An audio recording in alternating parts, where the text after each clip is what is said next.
Boa noite, amados irmãos. Vamos começar mais um estudo bíblico, hoje nessa belíssima sexta-feira, né? Temos que agradecer a Deus pelo...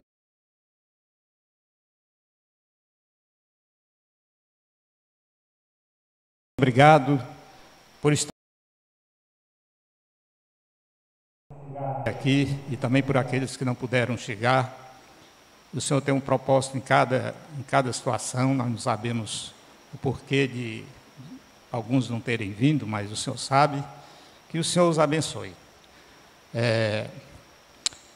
Nos ajuda para que as nossas mentes estejam voltadas para tudo que vai acontecer aqui, tanto na parte de louvor como na mensagem. Nos abençoa, nos guarda, eu te peço, te agradeço, em nome de Jesus. Amém. Vamos cantar, então, uma música, Os que Confiam no Senhor.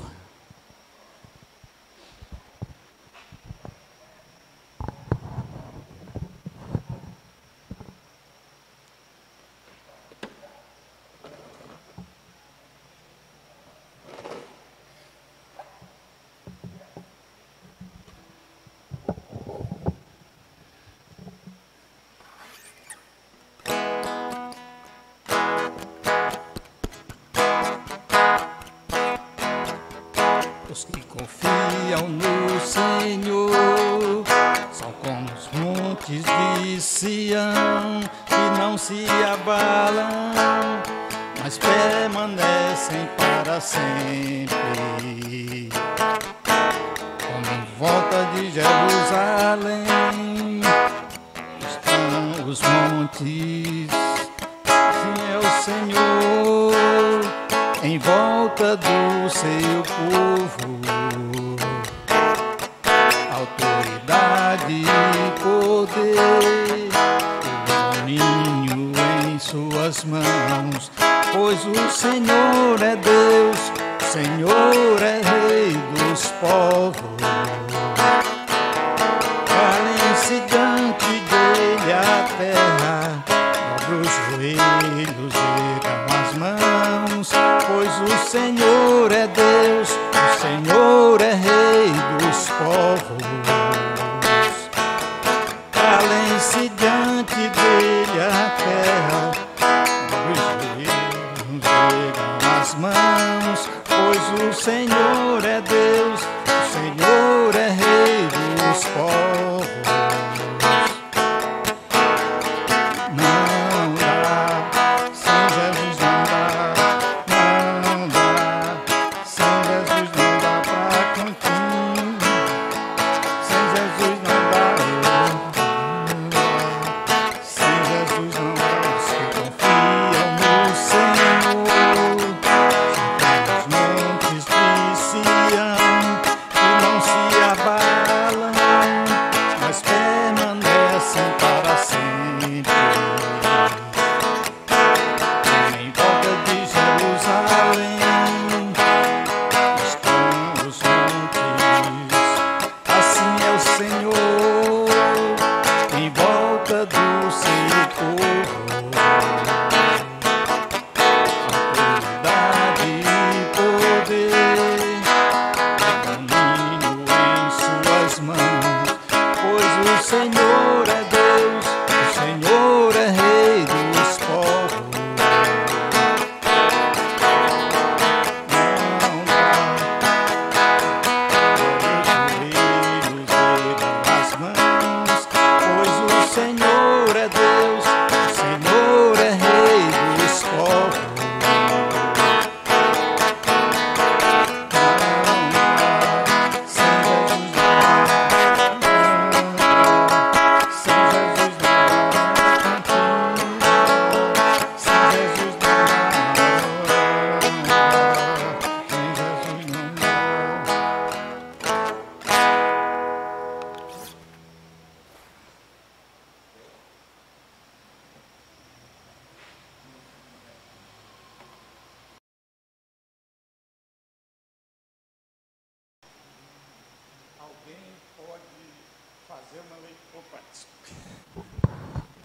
Alguém pode fazer uma leitura aqui, Salmo 12, por gentileza, alguém aí? Tem alguém que possa fazer essa leitura aqui? Porque eu tenho uma deficiência um pouco à noite, assim, para ler a Bíblia, assim, nos versículos, na letra que às vezes é um pouco pequena. Se tiver alguém aí, eu agradeço. Qualquer que seja a pessoa. É um salmo pequeno. É o Salmo 112. Pode ser.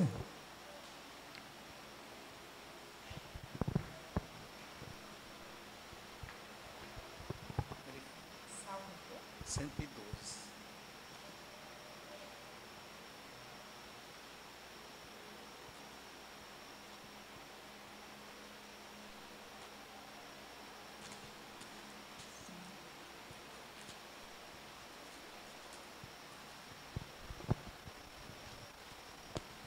Boa noite. Aleluia.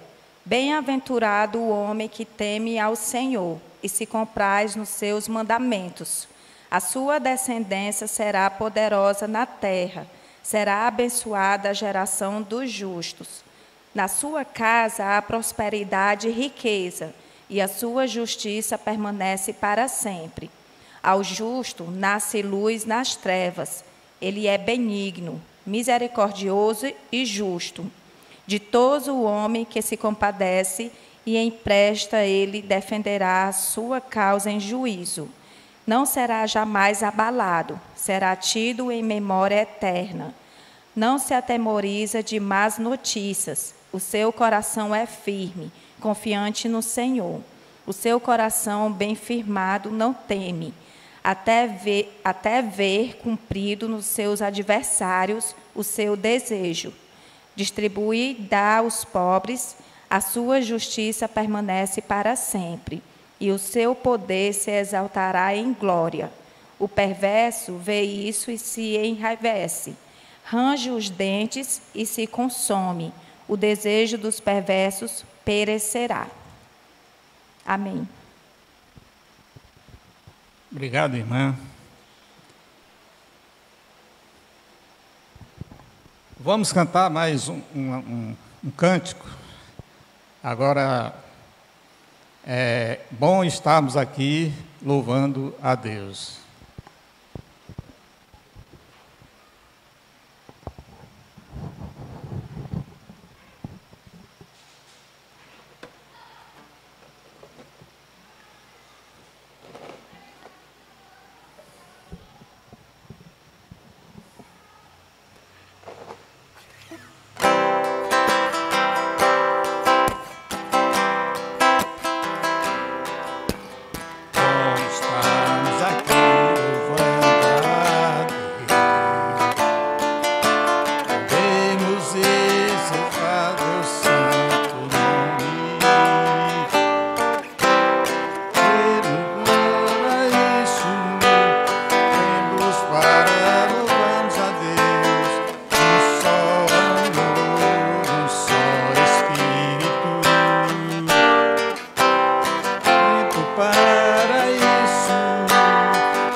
convidar o pastor agora para trazer a mensagem.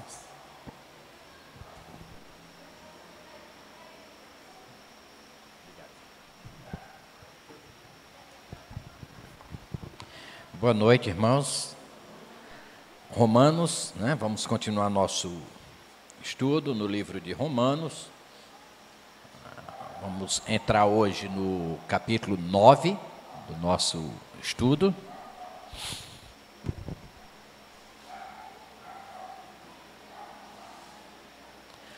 Não sei se dá para fazer o capítulo 9 todo. Talvez não vai dar. Mas, na verdade, capítulo 9, 10 e 11, ou seja, esses 3 capítulos, Paulo vai falar da rejeição dos judeus, ou da rejeição de Israel. Os irmãos sabem, é claro, que a nação de Israel rejeita o Senhor, rejeitou o Senhor, não aceitou, pelo contrário, veio para o que era seu e os seus não receberam, né? Está registrado lá no Evangelho de João. Então, claro que havia muitos crentes judeus na igreja de Roma. Paulo, depois dessa exposição que nós vimos, dele falar do plano da salvação de Deus, como ele falou do plano da salvação, ele mostrou, lembra, que todo homem é pecador, independente de ser judeu ou gentil, todo homem é pecador, todo homem está condenado à perdição eterna. Ele mostrou que o único meio de salvação era Jesus Cristo, ou é Jesus Cristo. Ele fala sobre a segurança da salvação. Então, Paulo tem falado muito até aqui, até o capítulo 8, especial capítulo 8, ele fala sobre certeza de salvação, mas ele já vem falando sobre salvação bem antes.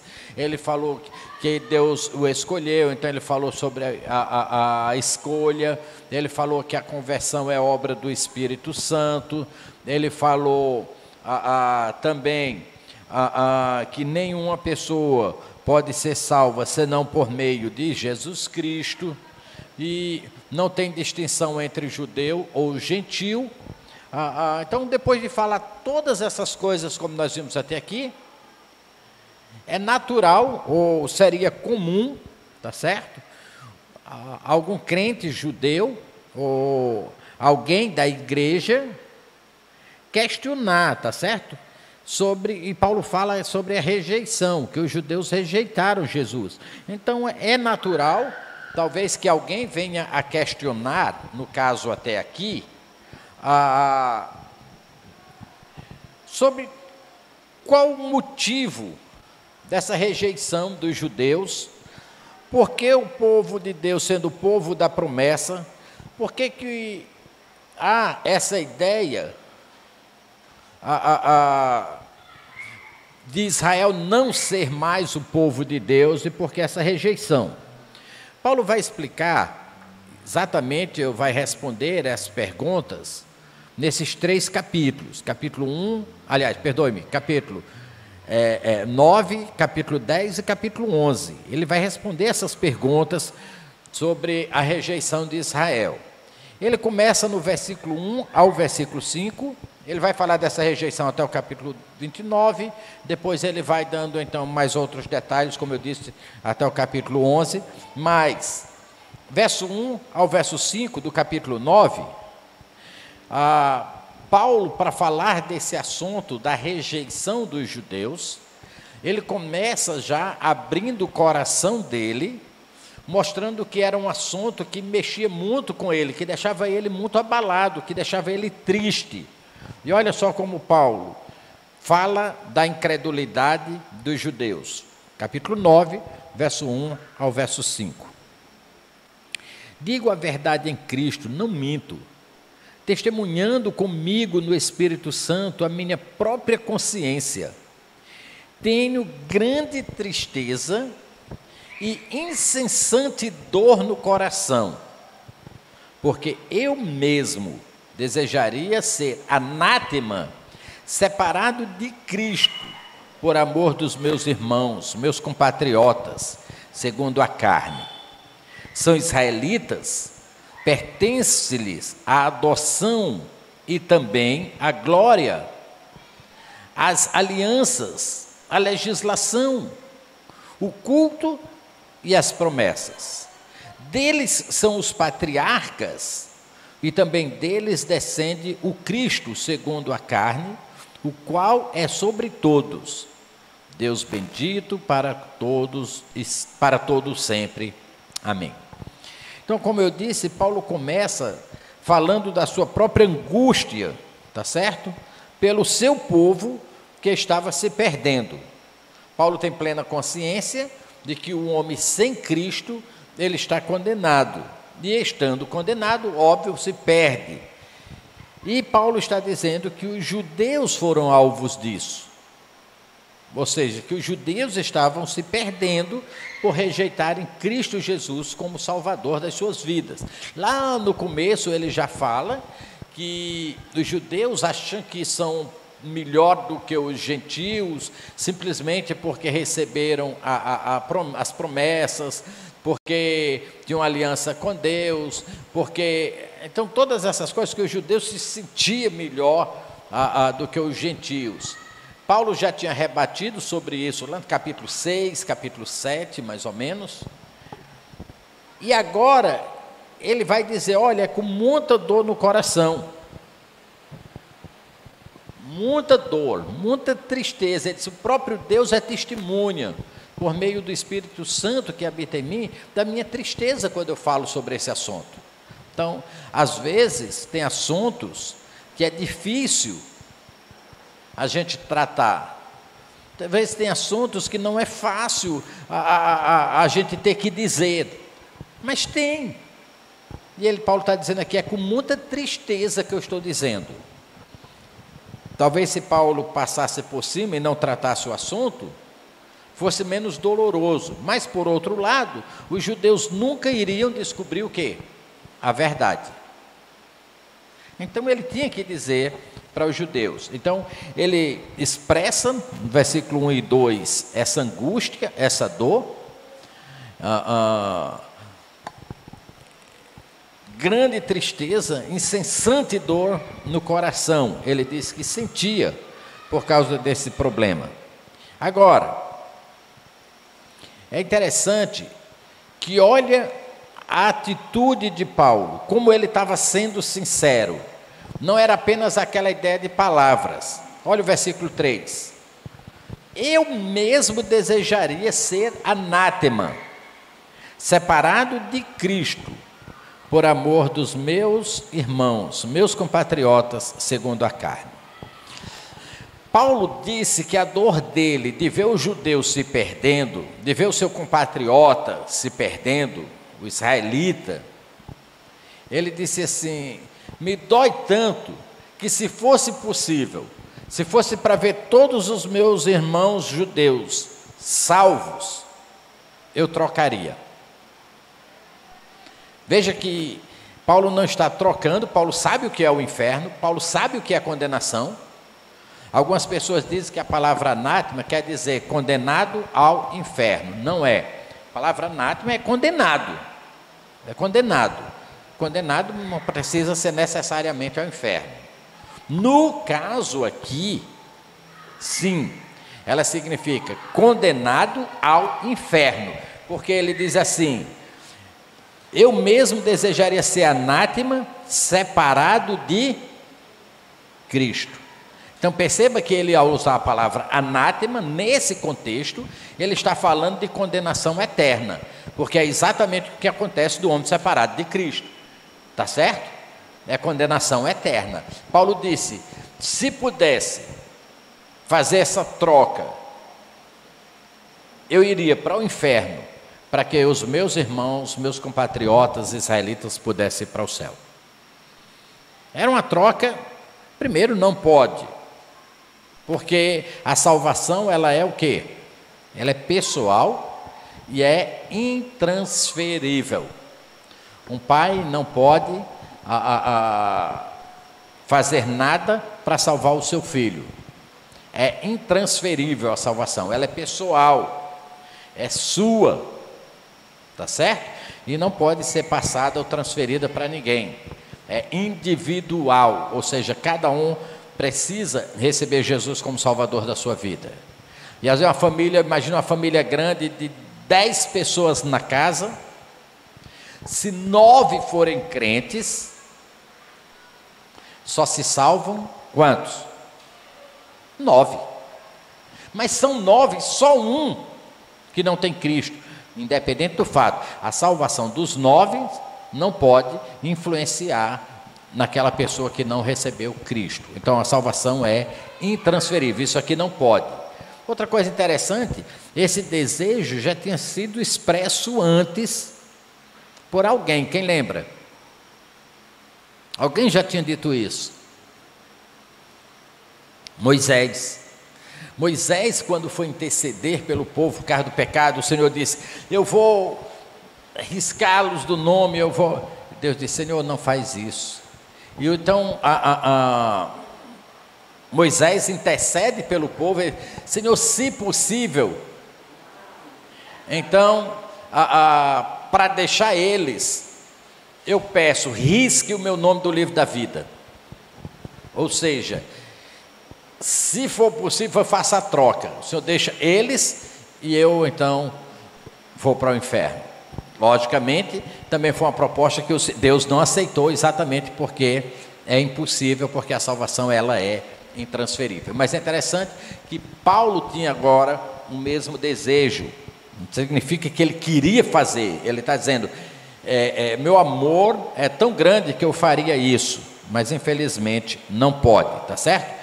Caso de Moisés, se eu não me engano, foi naquele caso de Êxodo 32, está relatado mais ou menos esse caso.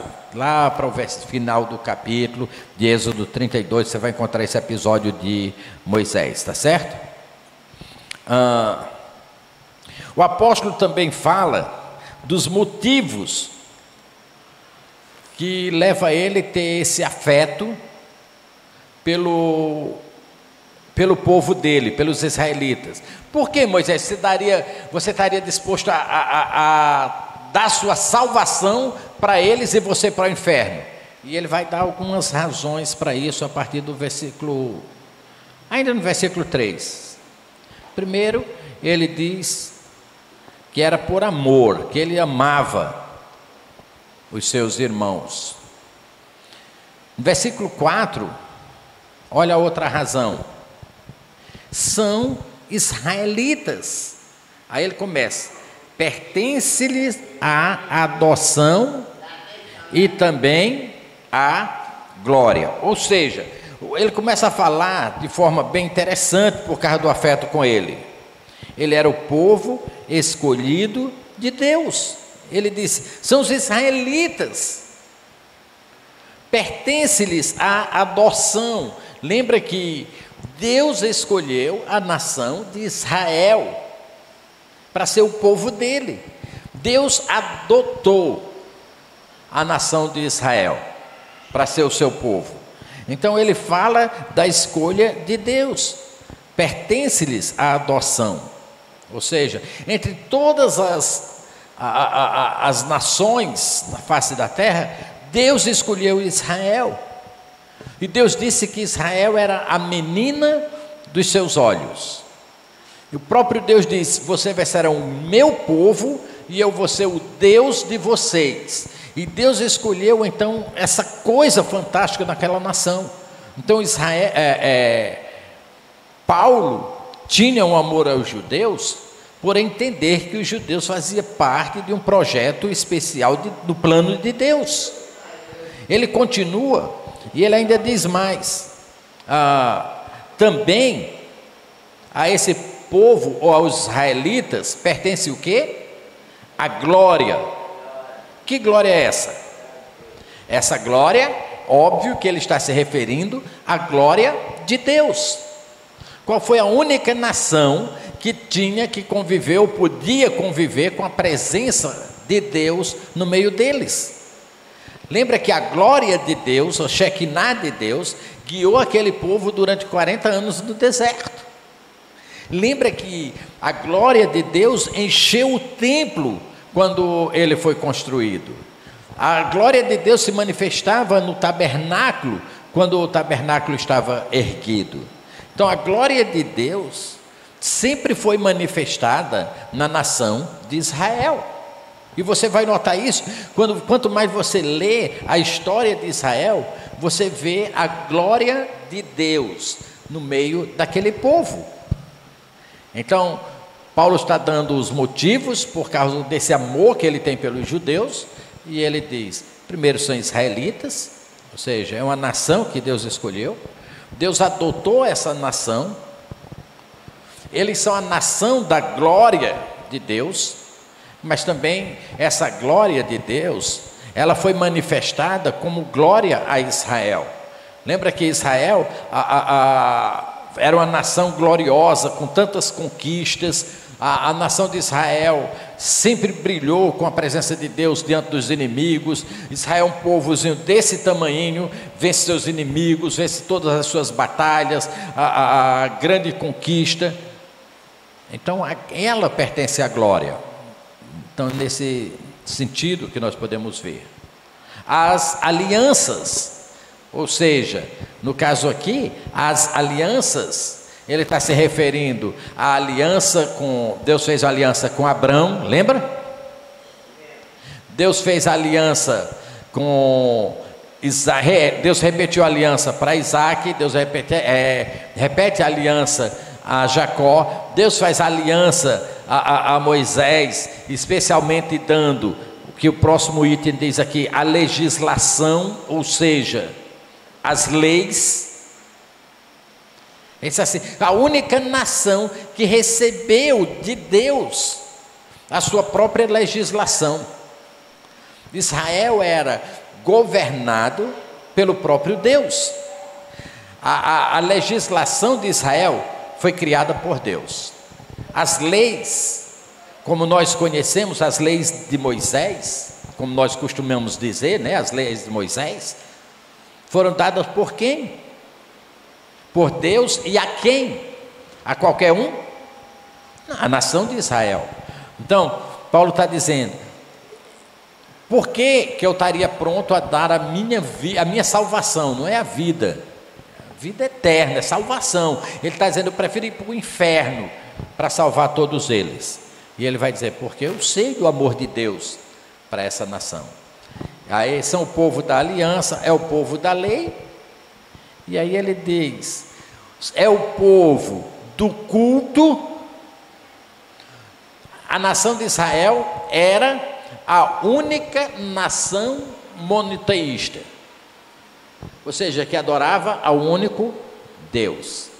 Todas as outras nações eram politeístas, tinham vários deuses, adoravam vários deuses, então elas não cultuavam a Deus e não conheciam Deus. A nação de Israel era a única nação que cultuava a Deus. Então, a nação do culto e as promessas, tantas promessas que Deus fez para a nação de Israel. Inclusive, quando nós lemos em Hebreus capítulo 11, diz que era um povo que morreram nas promessas, falando então dos heróis lá que nós citamos em Hebreus capítulo 11.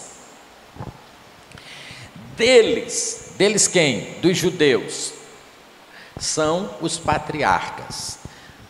Ou seja, ele vai citar aqui, é dos judeus que nós temos o maior exemplo de quê?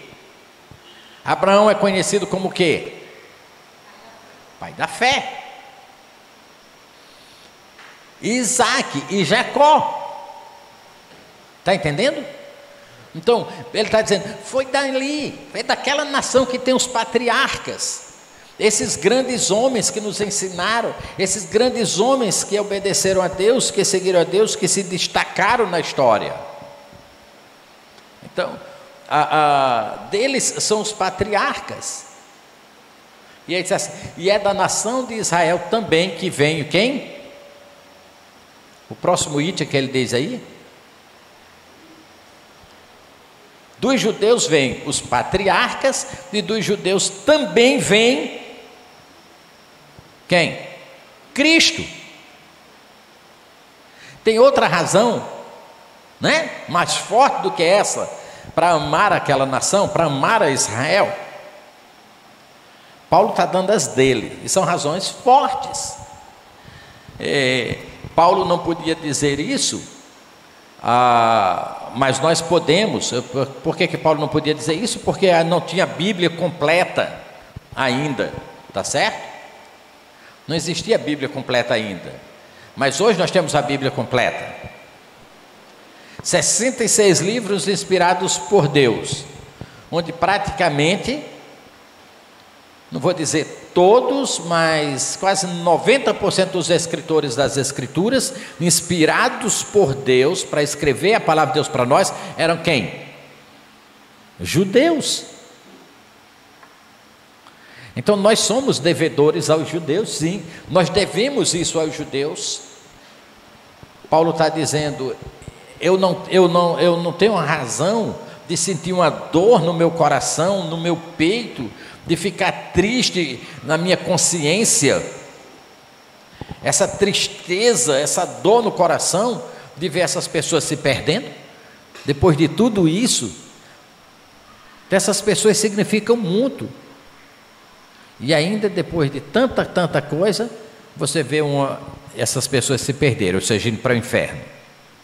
Essa era a dor que Paulo carregava no coração, está entendendo? Agora, a nação possuída de tantos privilégios, uma nação possuída de tantas oportunidades, rejeitar a Cristo, quer dizer, Deus fez tudo, e essa nação rejeitar, está indo para o inferno, parece o quê? Parece um fracasso de Deus. Parece que Deus fracassou, porque depois fez tudo isso para aquela nação, e essa nação está rejeitando e está indo para o inferno, a ponto de Paulo dizer assim: se possível, eu vou para o inferno no lugar deles. Está entendendo? Eita, então quer dizer que Deus fez tudo isso, Deus investiu tanto, tanta tentativa de Deus, da parte de Deus, e não deu certo salvar aquela nação. O povo ainda está rejeitando, indo para o inferno. Então Deus, o quê? Falhou? Mas humanamente falando, se a gente não dá aquela ideia, os judeus, ao ver isso, ele podia pensar assim, ele podia chegar a esse pensamento: então Deus falhou. Se ele queria isso, se ele tenta isso, se ele fez tudo isso e não consegue salvar a nação, então ele falhou. Paulo já antecipa, tá certo? E vai tirar essa dúvida, dizendo: não, de jeito nenhum. Pode aparentar uma falha de Deus, mas não foi. Então, versículos 6 a 9, Paulo agora vai falar sobre essa rejeição. Não é por causa de um fracasso de Deus, tá bom? Versículo 6 a versículo 9, os irmãos podem seguir, eu vou lendo aqui. E não pensemos que a palavra de Deus haja falhado, porque nem todos os de Israel são de fato israelitas, nem por serem descendentes de Abraão são todos os seus filhos, mas em Isaque será chamada a tua descendência. Isso é, estes filhos de Deus não são propriamente os da carne, mas devem ser considerados como descendência os filhos da promessa, porque a palavra da promessa é esta: por este tempo virei a Sara, Sara terá um filho, e não ela somente, mas também Rebeca, ao conceber de um só Isaque, nosso pai, Assim não era os gêmeos nascidos, nem tinha praticado bem ou mal, para que o propósito de Deus quanto à eleição prevalecesse, não por obras, mas por aquele que chama. Já fora dito a ela: o mais velho será servo do mais moço.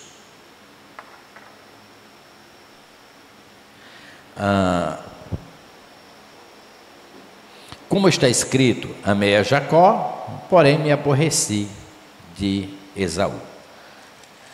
Coisas aqui interessantes para analisar nesses versículos lidos. Primeiro, Paulo já vai fechar a questão que não foi falha de Deus, tá certo? E então, Deus falhou? Paulo disse: não pensemos que a palavra de Deus tenha falhado. Ele está se referindo porque os judeus estão indo para o inferno. Não pense que a palavra de Deus falhou, ou seja, que Deus, a culpa é de Deus, o problema é que Deus fracassou. Nem pense isso. E ele vai explicar. Primeiro, nem todos os de Israel são de fato israelitas. É como se dissesse assim, que as pessoas costumam dizer por aí, eu não sei por que fazem isso nos seus Facebooks e nas redes sociais: o Brasil é de Jesus. Quem foi que disse que o Brasil é de Jesus? Não é. Às vezes bota a bandeira do Brasil ou uma coisa do Brasil, bota assim: feliz a nação cujo Deus é Senhor. Deus é o Senhor do Brasil, dos brasileiros? É nada. Isso não significa que não tenha pessoas salvas no Brasil, inclusive sou eu. Está entendendo? Não é o fato de ter brasileiros salvos, crentes, que o Brasil é de Jesus, que não é. Mas tem pessoas salvas no Brasil. Ele vai dizer a mesma coisa com relação à nação de Israel. Ele disse: olha, quanto a essa ideia que fala dos judeus ser salvos e tudo, mas entenda, nem todos que são dos judeus ou são israelitas são de fato o povo de Deus. Nem todos. Tem muitos judeus. Todos os judeus é filho de Deus? Não, é isso que Paulo vai explicar. Faz parte do plano de Deus, mas não disse que os judeus é o povo de Deus? Sim, mas ele está falando a nível de nação. Eu posso dizer, por exemplo, assim: a Igreja Batista Irregular, João 23, é a igreja de quem? De Deus. Posso dizer? Posso, claro que eu posso. Isso significa que toda pessoa que é da Igreja Batista Regular em João 23 pode ser salvo? Não, pode ser que tenha alguém que não seja, ou não. A gente espera que não, lógico, óbvio, mas pode acontecer de ter alguém que não seja salvo? Pode.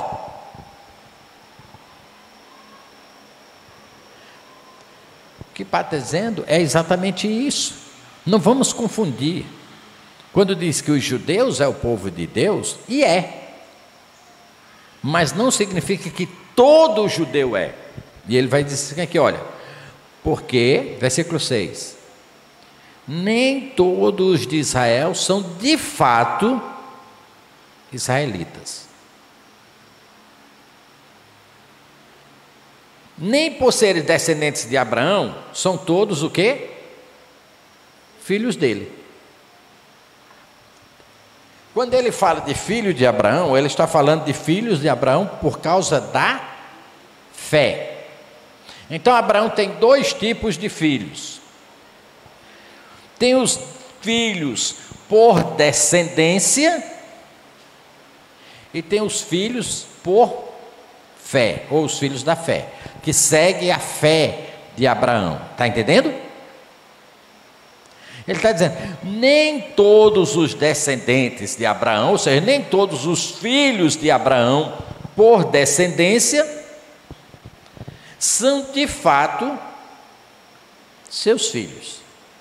Ou seja, nem todos os filhos de Abraão de descendência são filhos de Abraão por fé.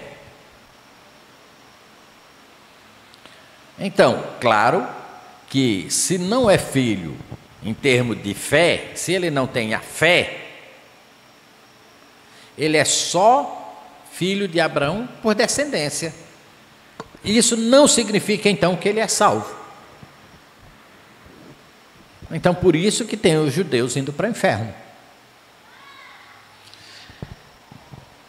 Nem por seres descendentes de Abraão são todos seus filhos, mas em Isaque será chamada a tua descendência. Isso é, estes filhos de Deus não são propriamente os da carne, mas deve ser considerado como descendência os filhos da promessa.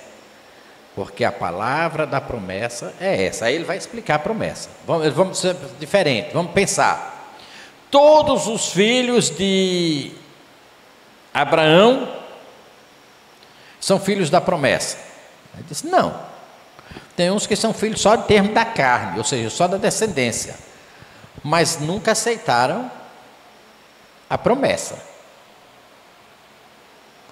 E quando fala em termos de salvação dos judeus, está se falando daqueles filhos da promessa. E não os filhos só da carne, em termos de Abraão. E ele vai explicar então como é que isso acontece no versículo 10. Por esse tempo, a promessa, ele vai citar. Aqui, Deus como Deus promete. Por esse tempo, virei a Sara. Virei, aliás, e Sara terá um filho. E não ela somente, mas também Rebeca, ao conceber de um só, Isaque, nosso pai. Perdoe-me, deixa eu ler, porque às vezes a entonação muda a coisa. Mas, versículo 9. Porque a palavra da promessa é essa: por esse tempo virei a Sara, virei e Sara terá um filho. E não somente ela, mas também Rebeca, ao conceber de um só, Isaque, nosso pai. E ainda não eram os gêmeos nascidos, nem tinha praticado o bem ou o mal, para que o propósito de Deus quanto à eleição prevalecesse, não por obras, mas por aquele que chama. Já fora dito a ela, o mais velho servirá o mais moço. Como está escrito, amei a Jacó, porém me aborreci de Esaú. Aí ele vai explicar uma coisa bem interessante. A promessa foi essa, clara. Sara vai conceber e vai dar à luz um filho, que era quem? Isaque. Certo? Isaque, no filho da promessa. Isaque fazia parte. Mas, quando Rebeca, a esposa de Isaque, concebeu, ela já teve mais filhos. Teve quantos? 2. E olha só como já começou a diferença. Teve 2 filhos, Jacó e Esaú. Esaú era o mais velho, Jacó o mais novo. Mas olha como é interessante. Jacó continua seguindo a linha da promessa. E Esaú o quê? Se desvia. Quer dizer, percebe, ela diz, ela, Rebeca, concebeu de um só, ou seja, de que vem da promessa, que no caso Isaque, mas já aí você já vê a divisão, filho da promessa e filho só da descendência. Esaú rejeitou, tá certo? Todo o plano É impressionante. Quem era que era para seguir? Quem era? Sabia que era Esaú? Se fosse fazer a linhagem correta, o filho da promessa era para ser quem? Esaú. Mas Deus quer mostrar que não depende do homem, que Ele escolhe quem Ele quer para a salvação. Às vezes, olha, tem crente, deixa eu dar um conselho. Ah, mas eu não entendo esse negócio de eleição, como é que Deus escolhe uns e rejeita outro. Mas não esquenta com isso. Não esquenta, não. Nem se preocupe com isso. Deixa eu dizer qual deve ser a sua preocupação. Ah, Senhor, como o Senhor é bom que me escolheu em vez de ter escolhido fulano. Ponto.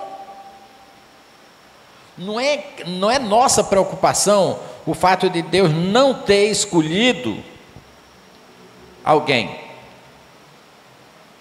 É a nossa alegria saber que fomos escolhidos. Porque não pertence aos homens, não é quem a gente quer. Não é por mérito. É interessante que essa escolha entre Jacó e Esaú, tá certo? Já tinha sido feito quando? Por Deus. Eles ainda não tinham nascido. E Deus já tinha escolhido e já tinha sido avisado: você vai ter 2 filhos e o mais velho servirá ao mais novo. Você acha que o fato de Esaú ter rejeitado o direito de primogenitura, vendendo-o para o seu irmão mais novo, o que era isso? Está entendendo? Fazia parte exatamente da rejeição. Porque se Jacó não tivesse comprado o direito de primogenitura, o direito que o mais velho tem, como era que o mais velho ia servir a ele? E isso foi determinado quando? Quando ele teve fome, que vendeu? Isso foi determinado antes dele nascer. Deus já tinha dito isso: o mais velho servirá o mais novo. Por quê? Não adianta querer explicar ou querer perguntar a Deus, mas o próprio Deus disse: eu amei Jacó, porém me aborreci de... Quando foi que isso aconteceu? Quando Esaú começou a fazer coisas erradas? Quando foi que ele começou a amar a Jacó? Quando Jacó começou a fazer coisas certas? Antes de nascer. Percebe? Exatamente por quê? Para que o propósito de Deus quanto à eleição prevalecesse, não por obras, mas simplesmente por aquele que chama, ou seja, simplesmente por ele escolher quem ele quer escolher. Se ele tivesse esperado, eu amo a Jacó, quando Jacó deixou aquela vida de engano dele, e passou a aceitar, e acreditar, e a confiar, e fazer coisas certas, então a eleição de Jacó dependia de obras. Quando ele fez isso antes de Jacó nascer, então não dependia de obras. Então, para que prevalecesse o propósito de Deus, que é salvar pela graça e não por obras. Então ele escolhe antes. Então você percebe que 2, dentro da própria nação de Israel, 1 filho da promessa, segue. O outro já se desvia, já sai da promessa. É isso que Paulo está dizendo. Nem todo israelita é verdadeiramente israelita. Nem todo filho de Abraão é verdadeiro filho de Abraão. Porque quando Deus se refere aos filhos de Abraão, o verdadeiro israelita, os judeus, ele está se referindo aos da promessa, e não só aos da descendência. E assim como Esaú, dentro da nação de Israel, tinha muitos judeus que só são filhos por descendência. Então era natural que houvesse o quê? A rejeição dos judeus. É natural. E quem é que vai questionar Deus? Senhor, mas por que você não amou a Jacó também? Ou a Esaú também? Quem é que vai questionar Deus com isso? Ou quem é que pode? Ou quem é que vai chegar para Deus e pedir uma explicação? Ou uma justificativa? Ninguém. Simplesmente ele disse: eu fiz isso. Ah, tá, Senhor, sim, Senhor. Ninguém pode questionar nada.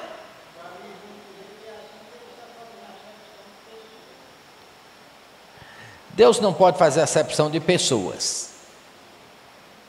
Ele tem a vontade dele, que é soberana sobre tudo. Entende a diferença? Ou seja, para mim fazer acepção, eu faço acepção quando eu olho esse aqui e digo: ah, esse aqui eu escolho esse, eu prefiro esse por isso, por isso e por isso. Ah, eu não quero esse por isso, por isso. Então eu faço acepção, eu prefiro esse do que esse. Estou fazendo acepção de pessoas. Essa aqui, dessa daqui, então eu prefiro essa. Só que Deus fez isso antes deles nascerem. Então como pode ser acepção de pessoas? A escolha foi antes de ter a pessoa.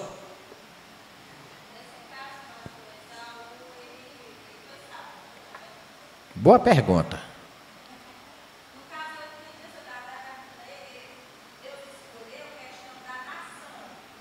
Fazer parte da promessa. Eu não vou estranhar se eu chegar no céu e encontrar Esaú, mas ele não faz parte, está entendendo? E é isso que Paulo está querendo mostrar, que nem todo israelita é de fato o da promessa. Do mesmo jeito, nem todos, só por ser filho de Abraão, também são salvos. Agora, eu não estou dizendo que Esaú não é salvo, entenda? Eu só estou dizendo que, em termos da promessa, ele ficou o quê? De fora. Ele não faz parte da promessa, é tanto que é Deus de Isaac, de Jacó, Deus de Abraão, de Isaac e de... Viu só? Você não vai encontrar Deus de Abraão, de Isaac, Jacó e Esaú. Quem são os patriarcas? Abraão, Isaac e Jacó. Esaú está de fora. Ele não faz parte da promessa da nação de Israel. Assim como também muitos judeus não faz parte, tá certo? Da salvação, do plano de Deus, simplesmente só porque é da nação dos judeus. Então tem muitos judeus. Todo judeu é salvo? Conversa. Mas não é o povo de Deus, é o povo de Deus como nação. Em termos de salvação, a coisa é diferente. Ok? Deixa eu avançar só mais um pouquinho. Do versículo 14 a 18, diz assim: que diremos, pois? Aí olha só a pergunta, viu, irmão Jasmel? Que diremos, pois? A injustiça da parte de Deus? Ou seja, Deus foi injusto? Parece. Ora, mas tem dois. Ele ama um e aborrece o outro? Especialmente quando era na questão da promessa, quem era para ser mesmo era Esaú. Então Deus foi injusto. Aí Paulo responde: de modo nenhum. Pois ele mesmo já tinha dito a Moisés o quê? Terei misericórdia de quem me aproveita a misericórdia, compadecer-me-ei de quem me aprouver ter compaixão. Assim, Deus está sendo injusto. Paulo está dizendo, de jeito nenhum, nem pense isso. Ele mesmo, o próprio Deus já tinha dito a Moisés. Em outras palavras, eu faço como eu quero. Deus é obrigado a amar todo mundo? Sim ou não? Deus é obrigado a salvar todo mundo? Sim ou não? Não. Então Deus não está sendo injusto. Se tivesse uma lei acima de Deus, que obrigasse ele a salvar todos, e ele não salvasse, aí podia dizer, está sendo injusto. Mas quem decide a lei é ele é a própria lei. Ele é o Deus. Então eu não posso chegar para Deus e dizer assim, Senhor, isso aqui está errado. Não dá. Porque Ele é Deus. Então, Ele foi injusto porque escolheu esse e não escolheu esse? De jeito nenhum. Porque Ele escolhe quem Ele quer e Ele rejeita quem Ele quer. É a vontade dele que é soberana, não é a nossa. Então não há injustiça da parte de Deus. Ah, pastor, mas é estranho. É estranho para nós. Porque quando nós fazendo uma escolha dessa, nós faríamos em cima de alguma coisa que nós gostássemos, que nos atraísse. Por exemplo, só um exemplo aqui. Vai se candidatar a prefeito de Fortaleza, o pastor Oscar e quem mais? E Cid Gomes. Eu acho, quer dizer, pelo menos eu espero que vocês votem em mim. Qual seria a razão que eu esperaria que vocês votassem em mim? Me conhecem, gostam de mim. Esse era o critério que vocês usariam. E aí possivelmente escolheria votar no pastor Oscar. Aquelas pessoas que conhecem o Cid, que gostam do Cid, votaria em Oscar? Não, votaria no Cid. Lógico. Percebe que no nosso senso de escolhas, vai o quê? Ela é parcial. No caso de Deus, não. No caso de Deus, não. Ele simplesmente escolhe porque Ele quer. É a vontade dEle. Não entra nada nosso para poder ser parcial. Para ser imparcial, ou seja, Ele é totalmente imparcial. Escolhe quem Ele quer, do jeito que Ele quer, conforme o seu beneplácito, ou seja, conforme a sua vontade. Por isso que a gente não pode ficar pensando, por que Deus não escolheu fulano de tal? Por isso que não pode ficar pensando. Eu acho que esse tipo de pensamento vem exatamente do diabo para a gente começar a duvidar da bondade de Deus. Então esse Deus não é tão bom assim, que salva uns e outros não. Percebe que o pensamento vai levar o quê? Vai nos levar contra Deus. Mas se eu simplesmente digo assim, rapaz, Senhor, obrigado porque me escolheu, perceba que o sentimento vai ser exatamente de gratidão e não de injustiça. Então, quando pensar, mas por que Deus não escolheu fulano? Nem pense isso, é exatamente isso que o diabo faz. Olha como é coisa interessante, lá no Jardim do Éden, tem uma árvore. Vocês podem comer de tudo que tiver aqui nesse jardim, tudo, só não come disso aqui. Interessante, não é? Quando o diabo chega, ele começa a colocar dúvida na bondade de Deus. Mas por que Deus proibiu você de comer isso aqui? Porque justamente esse aqui. Porque ele não é tão bom, porque ele sabe que se você comer desse aqui, você vai ficar igual ele, conhecedor do bem e do mal, e tal. Colocou em dúvida quem? A bondade de Deus. Mas esse Deus não é tão bom não, ele não quer que eu seja igual a ele. Acho que esse Deus não quer concorrência, né? Percebe que o pensamento vai contra quem? Deus. Agora, Adão, Eva. Nunca ia entender isso lá. Então o diabo colocou dúvida na bondade de Deus, simplesmente numa questão que eles não entenderiam.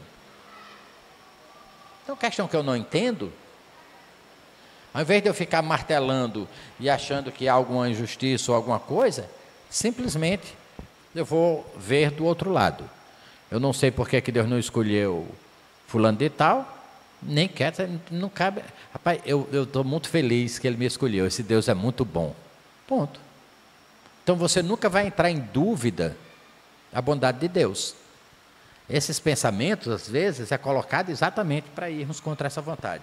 Então Paulo diz, o próprio Deus diz, de uma forma bem interessante, é injustiça? Não, tem não. Porque sendo Ele Deus, Ele pode fazer do jeito que Ele quiser. Versículo 16. Assim, pois, não depende de quem quer ou de quem corre, mas de usar Deus a sua misericórdia. Por exemplo,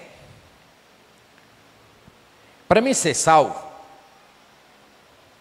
eu preciso da misericórdia de Deus na minha vida. Eu mereço misericórdia? Alguém aqui merece misericórdia de Deus? Não. Para eu ser salvo, eu preciso da misericórdia de Deus. Eu mereço misericórdia?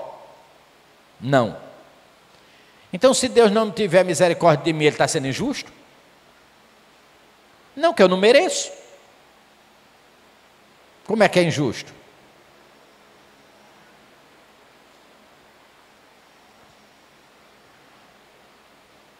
Não tem injustiça exatamente por causa disso. Vamos imaginar um filho que quer muito uma bicicleta.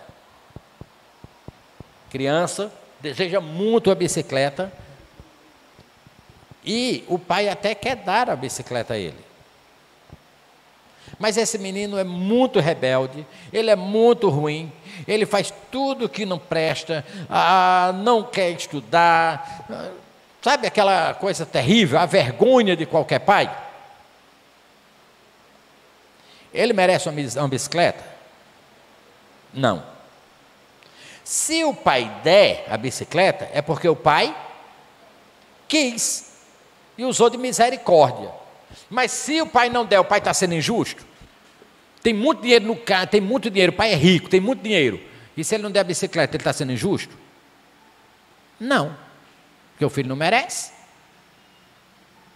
Não está sendo injusto. Então a mesma coisa, todos nós estamos condenados. Aí simplesmente Deus olha e diz assim, vou dar salvação para ele. Ele está sendo bom. Eu não merecia, e reco aqui também não merecia. Mas ele usou misericórdia para reco. É porque ele foi bom. Mas por que não usou comigo? Sim, e daí? É preciso usar? Misericórdia eu uso com quem eu quero. Está sendo injusto? Não, está sendo injusto não. Por quê? Injusto seria se eu merecesse e ele não desse. Aí ele estaria sendo injusto. Esse caso de justiça é bem interessante. Estamos já concluindo, mas deixa eu citar um exemplo, que esse caso de justiça, nossa justiça é muito diferente da justiça de Deus. Lembra aquela história que Jesus Cristo contou? Um determinado homem precisava de alguns trabalhadores lá na vinha dele. E ele saiu de manhã cedo, conseguiu umas pessoas lá, eu quero precisando de alguém para trabalhar na minha vinha. Ah, nós vamos. Quanto é a diária? Só trazendo aqui para a nossa ideia aqui, a diária é R$100. Tá bom, ok, pois vão lá trabalhar na vinha. E aqueles caras foram, 7 horas da manhã, foram trabalhar na vinha. 10 horas, aquele homem vai passando, viu umas pessoas lá paradas, rapaz, eu estou precisando de trabalhadores lá na minha vinha. É mesmo, Pois a gente estava querendo emprego. Pois vamos lá trabalhar na vinha. Eu vou pagar vocês. Os caras vão 10 horas. E meio-dia, ele encontrou outras pessoas que estão lá sem fazer nada. Passei de manhã procurando emprego, não consegui. Foi mesmo para ir precisando de pessoas para trabalhar. Pois vão lá na minha vinha trabalhar. Aí vão, meio-dia. Nossa justiça. Se esses aqui começaram 7 horas da manhã, R$100. Esses começaram 10 horas da manhã, talvez R$70. Esses começaram meio-dia, só R$50. Era justo. Mas quando foi no final do dia, o patrão chamou lá os que vieram 7 horas da manhã, tome seus R$100. E os que chegaram 10 horas da manhã, tome R$100. E que chegaram meio-dia, tome R$100. Aí esses aqui, está sendo injusto. Por quê? Porque esse aí chegou meio-dia, nós chegamos 7 da manhã, nós ganhamos R$100 e eles ganham R$100. Eu estou sendo injusto em quê? Quanto foi que eu ajustei com vocês? R$100. Eu te paguei quanto? R$100. Então estou sendo justo. Estou pagando exatamente o... Sim, mas por que você deu 100 a ele? Porque o dinheiro é meu, meu filho. Eu faço o que eu quiser, eu faço do jeito que eu quiser. Eu decidi no meu coração de querer pagar R$100 a ele, por causa do meu dia. Paguei, o dinheiro é meu. Faço do jeito que eu quiser. Se eu tivesse pago só 80 a você, eu estava sendo injusto. E o conceito de justiça de Deus como é diferente do nosso? O dinheiro é meu, faço do jeito que eu quiser. Mesma coisa Deus está dizendo. Deus não está sendo injusto. Porque os dois precisavam de misericórdia. Os dois estavam condenados. Eu vou usar misericórdia para esse, eu vou dar misericórdia a esse. Deu e salvou. Ah, foi injusto porque não deu a ele. Ele não é obrigado a dar aqui. Ele dá a quem ele quer. Vai 5 pessoas pedindo esmola aí, chega para você pedindo esmola, você dá R$2 aos 2 primeiros e os 3 ficam lá com raiva de você porque você não deu. Eles têm razão de estar com raiva? Nenhuma, porque o dinheiro é seu, você dá se você quiser. Entenda dessa forma. E ele diz mais.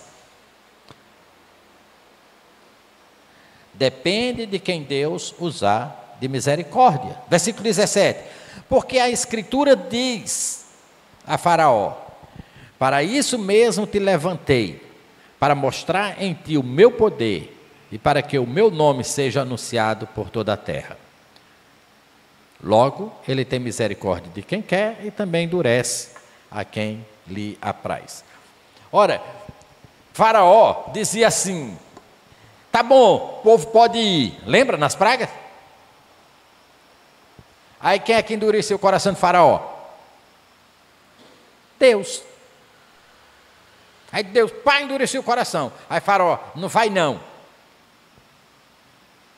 Nossa tendência, então, seria dizer o quê? A culpa não é de Faraó. É ou é? Deus endureceu o coração de Faraó para não deixar o povo ir. Quando aconteceu o milagre e tudo mais, o coração do Faraó se quebrantava. Tá, pode levar o povo. Aí Deus lá, pá, endurecia de novo. Não vai não. Ou seja, Deus endureceu o coração, não vai não, deixa não. E por quê? Deus disse, fez isso para que, no nome de Faraó, olha como é interessante, ele diz, eu levantei Faraó, ele diz, por isso mesmo te levantei, Deus dizendo a Faraó, para mostrar em ti o meu poder, e para que o meu nome seja anunciado sobre toda a terra. Faraó foi escolhido exatamente para isso. Cada vez que endurecia o coração, Deus endureceu o coração dele, Deus era engrandecido. Que o povo glorificava mais a Deus, e confiava. E ele disse assim, ele levantou o Faraó para isso. Então, propósitos de Deus são bem interessantes. Logo, tem misericórdia de quem quer, e ele endurece a quem ele quer. Então, dentro da nação de Israel, tem aqueles que têm o coração quebrantado e seriam salvos. Tem aqueles com os corações endurecidos, que então, no caso, seriam condenados. Então, nem todos os judeus seriam salvos. Então, era natural a rejeição dos judeus, como uma rejeição em qualquer nação. Ok? Temos que ficar por aqui.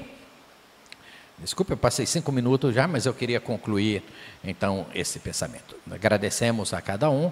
Vamos orar, encerrar esse tempo, e nós vamos continuar, se Deus quiser, versículo 19, falando sobre a soberania de Deus